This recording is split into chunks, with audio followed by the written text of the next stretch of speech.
नमस्कार दोस्तों, मैं हूं अमित और स्वागत करता हूं आप सभी का एक और नई वीडियो में। तो दोस्तों, अडानी ग्रुप पे फिर से लगे हैं एक बार आरोप।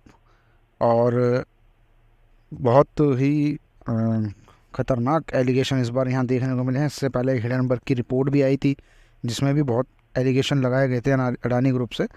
तो आखिर ये क्या माजरा है कि बार बार भारत के अडानी ग्रुप पर इस तरह के एलिगेशन लग रहे हैं? आखिर इसके पीछे साजिश क्या है? किसी विपक्ष की चाल है या फिर किसी डेवलप कंट्री को इंडिया से ये चिढ़ है कि इतने बड़े बड़े स्टार्टअप और बिजनेस इंडिया में क्यों लग रहे हैं? या फिर अडानी से किसी कोई दुश्मन की पुरानी दुश्मनी है, इस वजह से ये सब हो रहा है? तो एक डिटेल रिपोर्ट आज हम इस बारे में पढ़ेंगे और जानेंगे कि आखिर हो क्या रहा है कि बार बार एलिगेशन लग रहे हैं अडानी ग्रुप पे। तो देखिए, अगर बात करें हम 31 अगस्त की, अभी 2-3 दिन पहले की, तो अडानी ग्रुप के सारे शेयर्स 2% से लेकर 2.5% तक गिर गए थे। और इसके पीछे रीज़न था एक छोटी सी रिपोर्ट जो कि OCCRP ग्रुप की थी, और इसके पीछे हाथ था जॉर्ज सोरोस का। अब इसके बारे में भी अभी हम जानेंगे। अब बात करें अगर हम 1 सितंबर की, यानी कि अगले ही दिन की, तो हालांकि थोड़ा बहुत रिकवरी हमें देखने को मिली थी। रिकवर हुआ था एक गैप डाउन के साथ।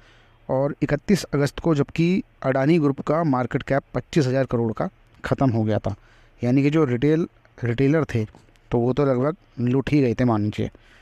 तो दोस्तों, जॉर्ज सोरोस एक बिजनेसमैन है जो कि एक खरबपति आदमी है अमेरिका के। और OCCRP ये अमेरिका का ही एक ग्रुप है। ये एक ऐसी कंपनी है जो एक पत्रकारों के द्वारा संचालित की जाती है, यानी कि एक पत्रकारों का ग्रुप है बहुत बड़ा अमेरिका का, जिसके द्वारा ये संचालित की जाती है। हालांकि इस कंपनी पे एलिगेशन भी काफ़ी सारे हैं, और जॉर्ज सोरोस पर भी ये एलिगेशन है कि यही इस कंपनी को फंडिंग देते हैं इस तरह की रिपोर्ट बनाने के लिए। अब इसका हेडक्वार्टर जो है वो अमेरिका में है, और ये 2006 में खोज की गई थी जॉर्ज सोरोस के द्वारा। अब कहा जाता है कि ये जो कंपनी है OCCRP, ये कंपनी क्या काम करती है कि ये आर्थिक अपराध को नोट करती है, यानी कि आर्थिक अपराध जितने भी होते हैं देश भर में, या कह लीजिए इंडियन सब कॉन्टिनेंशियल में, ये उन पर नज़र भी बनाए रखती है, चाहे वो पॉलिटिकल मुद्दे हों, चाहे वो इकोनॉमिकल क्राइम हो। तो इन सारी चीज़ों में बहुत इंटरेस्ट रखती है, चाहे वो इंडिया की पॉलिटिक्स के बारे में कोई बात हो, उठापटक हो, उस पर नज़र बनाए रखती है। तो काफ़ी इंटरेस्ट ये लेती है, और सबसे ज़्यादा इंडिया के अंदर ही लेती है कि इंडिया में क्या चल रहा है। तो इस कंपनी के मुताबिक अगर मैं बात करूँ कुछ टॉप नेताओं की, जैसे कि नरेंद्र मोदी हो गए, डोनाल्ड ट्रंप हैं, सी जिनपिंग है, या फिर व्लादिमीर पुतिन है, और बेंजामिन नेतान्याहू हैं। तो खास करके इन 6 नाम जो मैंने आपको गिनाए हैं, इनको ये तानाशाह बोलते हैं। और इनका ऐसा मानना है कि इनके राज में काफ़ी ज़्यादा जुल्म किए जा रहे हैं इनके कंट्री के लोगों पे। अब इस कंपनी पे हालांकि खुद भी बहुत सारे एलिगेशंस लगे हुए हैं, जिनमें से कुछ ये हैं कि कहा जाता है कि ये कंपनी ने यहूदियों की ज़मीन हड़प रखी है, उनके इलाकों में ये कब्जा करती है, अराजकता फैलाती है। तो इस तरह के एलिगेशंस इस कंपनी पर टाइम टू टाइम लगते रहते हैं।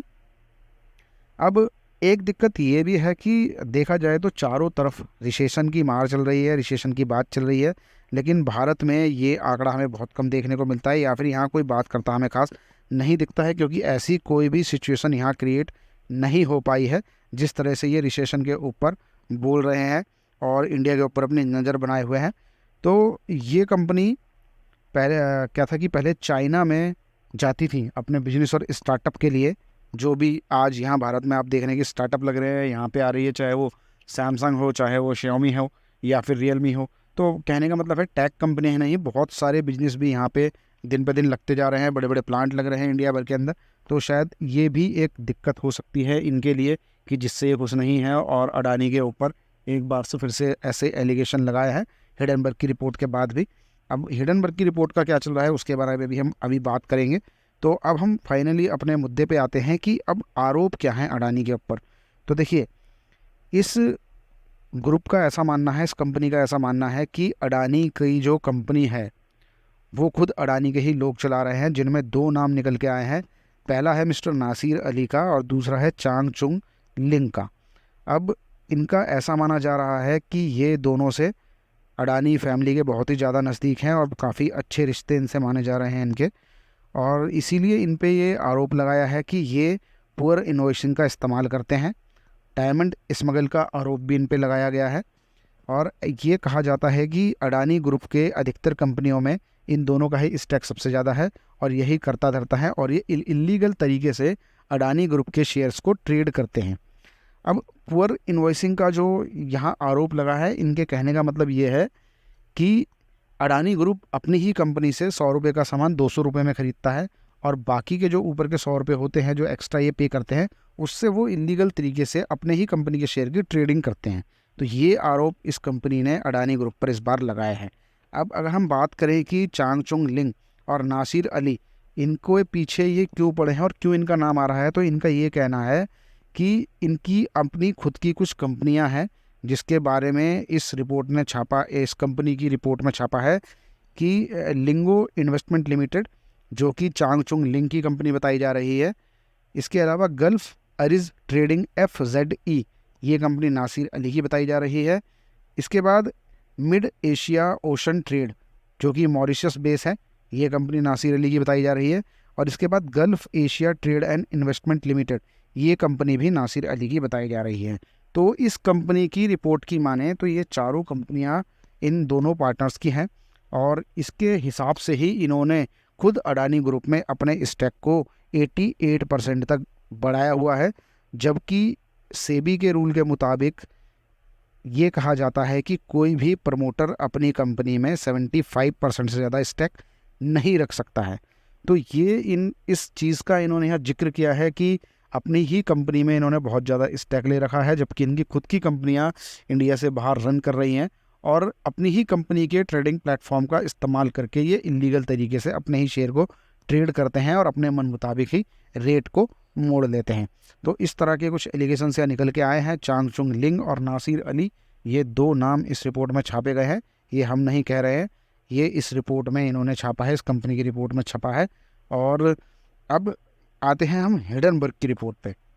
ये जो हिडनबर्ग की रिपोर्ट थी उसमें जो सवाल पूछे गए थे, तो क्या कहते, देखिए हिडनबर्ग की रिपोर्ट में पहले से ही 24 सवाल का जिक्र किया गया था, और सेबी उस पर कार्रवाई भी कर रही है, जिसमें से 22 सवालों के जवाब अडानी ग्रुप के द्वारा दिए जा चुके हैं।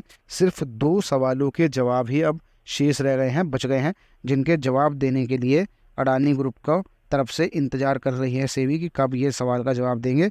और इसी बीच जॉर्ज सोरोस ने एक ये और एलिगेशन लगा दिए हैं अडानी ग्रुप पे कि इस तरीके से ये इलीगल तरीके से ट्रेड करते हैं, और इनके जो स्टैक है अपनी ही कंपनी में वो 88% दिखा रखा है। तो दोस्तों ये हैं वो सारे कुछ रीजन्स की जिसकी वजह से दोबारा अडानी ग्रुप पे आरोप लगे हैं, और काफ़ी तगड़े एलिगेशन ये लगाए हैं। OCCRP, ये एक कंपनी है जो पत्रकारों के समूह द्वारा संचालित की जाती है, चलाई जाती है, और इनको माना जाए तो ये कहते हैं कि ये फंडिंग बेस्ड कंपनी है। लेकिन इनके ऊपर ये आरोप है कंपनी के ऊपर खुद भी कि जॉर्ज सोरोस इसके करता है, जो कि एक खरबपति आदमी है, और वो इसको फंडिंग देते हैं ये सारी रिपोर्ट छापने के लिए। हो सकता है उनकी कोई निजी दुश्मनी हो नरेंद्र मोदी से, या फिर किसी अपने खुद के देश से, या इन बिजनेसमैनों से। तो ऐसा हम नहीं कहते, ये रिपोर्ट में ही छपा है, और ये इस कंपनी के बारे में आप जाके ज़्यादा जानकारी के लिए गूगल भी कर सकते हैं कि ये कंपनी क्या है और किस तरह के एलिगेशन इसके ऊपर भी लगते हुए आ रहे हैं। तो ये तो वक्त ही बताएगा कि वो सही हैं या गलत हैं, या फिर वाकई में ही अडानी ग्रुप के अंदर कोई गोलमाल चल रहा है।